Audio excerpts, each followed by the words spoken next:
Welcome, ladies and gents. Chris Andre here. You can find me at BetBoxing on Twitter for boxing-related tweets. Or you can subscribe to the channel and get notifications whenever a video is uploaded. So please do. Let's talk about what happened with Moloney and Franco. To me, it brought the sport of boxing into disrepute. And to be honest with you, a very prestigious trainer in Robert Garcia somewhat embarrassed himself last night, in my opinion. So let's discuss these things. First and foremost, the first round was really interesting because what happened is Moloney came out looking to throw very fluid combinations, and rather than trying to stay in the pocket, he was trying to come off outside. But Franco was quite good at throwing with him, and he seemed like the heavier-handed guy. He'd eat a shot and then land a shot, and because Moloney wanted to throw combinations, at times he was in the pocket long enough for that to be the case. It had to be, though, because if he was to step in and throw one shot and try and get out, if he then gets caught on his way out, they're going to probably start giving the rounds to Franco because he looked like the more heavy-handed guy. He would be affecting him more. He'd be landing a shot and you'd see Moloney's whole body move. Whereas Moloney was landing more sort of crisp, snapping shots that weren't necessarily moving Franco in the same way. So he had to let off fluid combinations and get out. And he was doing it very effectively. High volume, really slick shots, nice movement. He was accurate. He looked really good. And he started to bust up Franco. Franco started to slow down. He started to become less willing to let go of his hands and punch with Moloney. Became less willing to do that, and you saw his eyes swell up quite drastically. The referee, on more than one occasion, I think it was 3 occasions, was telling people ringside, swelling caused by a butt, swelling caused by a headbutt.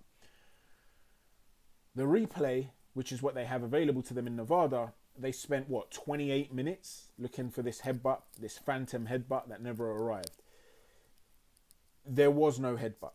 There was one moment that they didn't discuss on the commentary team, and they didn't stop the fight for this reason, by the way.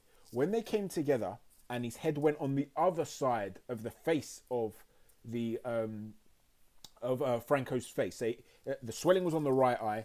The heads, when I say they came together, they didn't clash, but they came together. It wasn't like a thudding clash, but it was on the left side of Franco's face. But as that happened, the shoulder connected slightly with the eye. Go back and watch that. But that's not what caused the swelling, because his eye looked fine after that. What caused the swelling was that solid jab where they're talking about potentially a thumb was involved. The thumb counts as part of the glove because the thumb is now attached to the glove. So it counts as a punch. Now, even then, I'm not convinced it was a thumb. It looked like the inner knuckle to me. But perhaps there was a thumb involvement, but it looked like the inner knuckle to me. Okay? Regardless, it's a punch. How many times do you have to see the replay to know this? What they wanted to do was protect the referee inside the ring. They wanted to protect him. They didn't want to overturn the thing. They also wanted to protect themselves. Because rather than that yellow light coming on, for them to be able to analyze what happened, what they did was make it obvious that they thought that it was a clash of heads. Franco, in my opinion, this is just an opinion now, this is speculation, realized that it wasn't going his way, the fight, and seemed to look for an easy way out. A Bernard Hopkins-esque move at times. Bernard's done stuff like that in the past, where he's gone down and pretended to be injured off of an illegal blow. It's a veteran move, but it's a risky move, because clearly, when you look at the replay, it was a punch. It should have been a TKO. Now, it's easy for us to sit here and say, it should have been a TKO. Andre Ward wanted to be very respectful of the Nevada State Commission. And he goes, look, I respect them, but they got it wrong. I'm not Andre Ward. I don't have those connections with the Nevada State Commission. I'm more in the Timothy Bradley camp where I'm furious about it. I don't need to, I know Ward's fought under that commission on many occasions. I'm sure he's got relationships with people. No, I'm not giving them a pass if they got it wrong. Getting it wrong is to misjudge something. Getting it wrong is not spending 28 minutes looking for something that clearly isn't there and then you rob the guy. That's a robbery. You've robbed a man. You have to understand a couple of things here, right? He's been away from his family in Australia for 5 months. And if you... Listen, I know there are a few American viewers on this channel, but you guys have no idea, neither do we in the UK, really, no idea what has been going on in Australia. We're talking proper tyranny. They're on lockdown. They couldn't leave their homes more than 5 kilometers. There was this one situation where they could only if you're in a multiple occupancy household where there's 4 of you living in the house, only one of you could have left the house per day at one point. depending on what region you were in. Victoria in Australia was really bad. You had to wear a mask outdoors at all times, regardless of whether you were close to people. They were locked down. People protesting were getting arrested. Journalists were getting arrested. It was really bad, and it's still bad. They've unlocked them. Still measures are in place. So you've left your family to that. Think about them missing daddy, missing their husband, missing their son. He's away, preparing for the biggest fight of his life, while they're locked down, while they're depressed, while they're probably scared of what's going on, worried for Moloney himself, who's preparing. And in the meantime, he's making these sacrifices because he's thinking, I'm good enough to take my title back. And that means making my dreams come true. It means earning a living at a higher rate as a world champion, providing for my family. And then they go and do that. And you could hear from his cracking voice in the post-fight interview how this guy wanted to cry. It's shocking, man. I can't be as forgiving as Andre Ward. This is not a case of you got it wrong. Now, I don't know whether there's some sort of a civil action he could take. You know, I don't know whether a sporting event like that, you know, how it works in the court of law in the United States. Maybe someone like Dwyer could cover something like that, who's a lawyer. I don't know. But the fact of the matter is, they're costing a man a livelihood, and this isn't an error. They had the ability to observe the replay. I would be considering legal action. I'd be looking at my options if I'm Moloney. A lot of people are saying, yeah, but we get the rematch. As Andre Ward pointed out, you don't know how he's going to start in the rematch. What if he loses the rematch?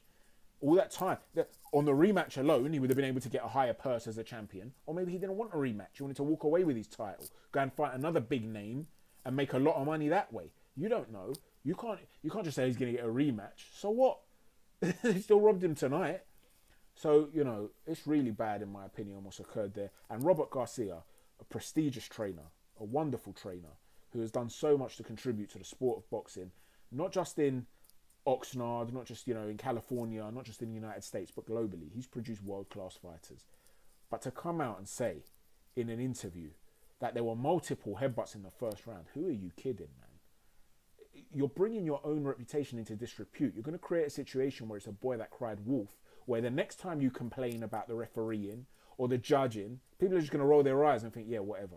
No one's going to take you seriously. Now, I understand Robert Garcia couldn't sell his fighter down the river, but be smart about what you say.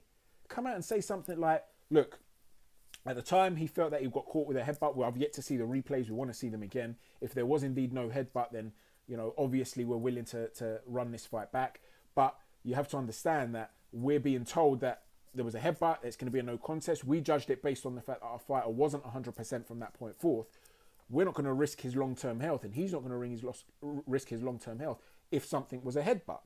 So as a result of that, we would have preferred to run it back healthily. So it was a no contest. But if we knew that it was going to be a stoppage as a result of the punch, he would have gone out on his shield. He would have said to the doctor, no way, we're not accepting this stoppage. Let's keep going. And we would have told him to put his foot on the gas. And we believe within the next round, even if he was warned, I'm going to give you one more round because your eye's closing. We believe he could have put his foot on the gas and would have taken Moloney out. That way, you're allowing yourself plausible deniability. You're explaining why you're upset. There was no yellow light come up and things like that. The guy in the ring is the one that's in charge. There's too much confusion here. Make your point. Demand the rematch. Maintain your level of respect, really, when it comes to this situation. But don't sit there and tell me that there were multiple headbutts during the first round. And then when you explain that they're looking for the headbutt, the guy says, well, listen, it might not, Robert Garcia says it might not have been one headbutt, it might have been multiple little headbutts that caused the swelling. What are you saying, dude? And then when they're walking out afterwards and Moloney's screaming, he's upset at what's going on, you have the team telling him, look at what happened in the first fight. What are you talking about? What's that got to do with anything? What if the only thing that matters is the first fight? Would you have a rematch for? Don't have trilogies. Have the first fight and then that's it. We're asking for. What did Maidana have a rematch against Floyd for? You were his trainer then. What did you want the rematch for? He won the first fight, Floyd. Yeah, it was a good fight, but so what? It was one fight. Who cares, right?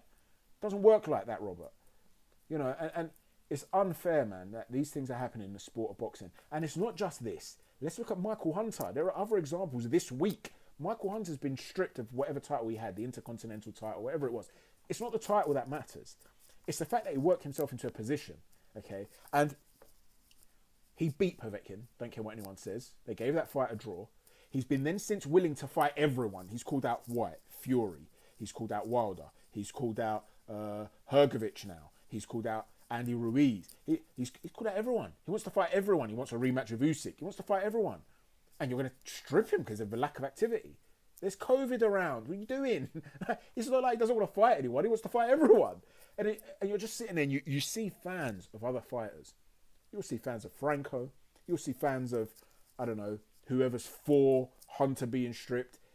They'll sit there and they'll try and explain the narrative. And it's this thing where I always talk about cognitive dissonance. Stop being intellectually dishonest just to continue to push and prevail the narrative that you're pushing in your life. Whatever that narrative might be. Be open-minded. These things are ridiculous. Yeah, your guy lost. All right, he lost, man. He had a bad night. What you like? Would you have to try and justify it for in a manner that makes you look silly, and in future people are going to take you less seriously as a result? Let me know what you think, guys. Thanks for watching. Chat to you soon. Take care and God bless.